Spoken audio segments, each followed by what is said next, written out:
Special Forces role for Washington National Guard and for the Greater Army is to train by, with, and through indigenous forces in other countries. We train indigenous forces and give them the empowerment and ability to fight their own fight.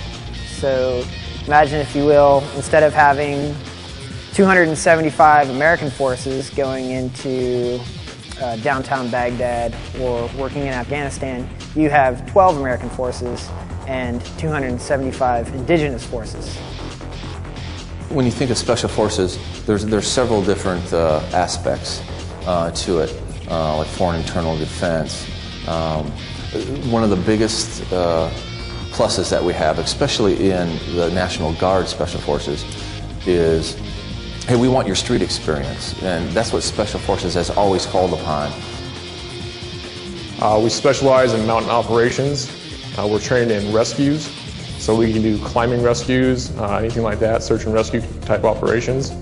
We're also trained in glacier climbing, so perhaps even a mission on Mount Rainier. We're capable of that. I think SF here in the States, we have a lot of hats that we need to wear, and certainly one of them is our ability to function in the snow and be able to, react and move in the snow. And as far as our state mission is concerned, look around you. We're at Mount Rainier National Park, and this is a real world environment. It's not like we have to go someplace to do it. It's right here in our backyard. What we can provide for the state, and what we like to provide for the state as far as state emergencies and stuff like that, is things like the training we're doing today that you can see behind me, the swift water, flood response. Special Forces are trained in many different means of insertion, two being mountainous insertions, mountain training, and mountain warfare, and also amphibious insertions, amphibious training, amphibious warfare.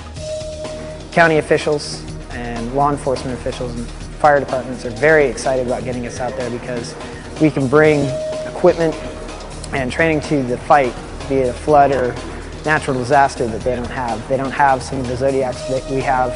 We have a lot of them, and we also bring forth manpower, communications equipment that they don't necessarily have. We have our own boats internal to the unit. We have trailer, we have the trucks to move the boats. We have soldiers trained to do maritime operations, do rescue. We have medics internal to the unit.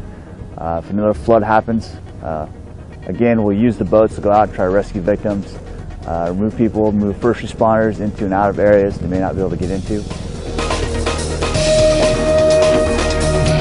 Doing a job you love every single day. And for the M-Day guys, it's being able to train hard at the tip of the spear, to work towards the tip of the spear, and always be sitting right at the tip of the spear.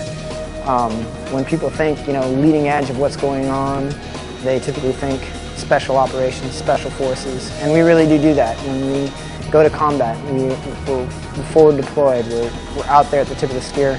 And when we're back here in the state of Washington, it's an honor to be given a mission like reacting to flood responses, because people know that we're competent, we're qualified, we have the maturity to carry that out. And to be given that responsibility and that trust, and to maintain that responsibility and trust in a responsible way, is probably the most exciting thing about being SF.